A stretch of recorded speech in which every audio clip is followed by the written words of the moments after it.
magacaygu waa Injineer Burhaan Cumar, waxaan ahay madaxa mashaariicda shirkadda Hormuud Telecom. Waxaan macaamiisheena sharafta leh ogeysiinaynaa in shirkadda Hormuud Telecom ay ku wado shabakadda ballaarin iyo horumarin.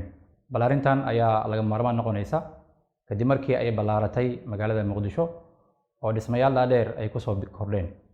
Dhismayaashaas dhaadheer waxay sababeen in ay kala go'do shabakadda meelo qaar oo uu ka fariijku soo gaabto ama ismaqalku uu xumaado.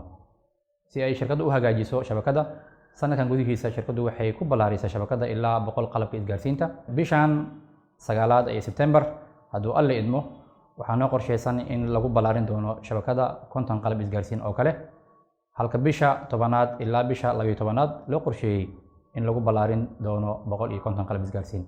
Guud ahaan waxaa u qorshaysan sanadkan 2022 in shabakadda lagu ballaariyo 300 oo qalabka isgaarsiinta ah.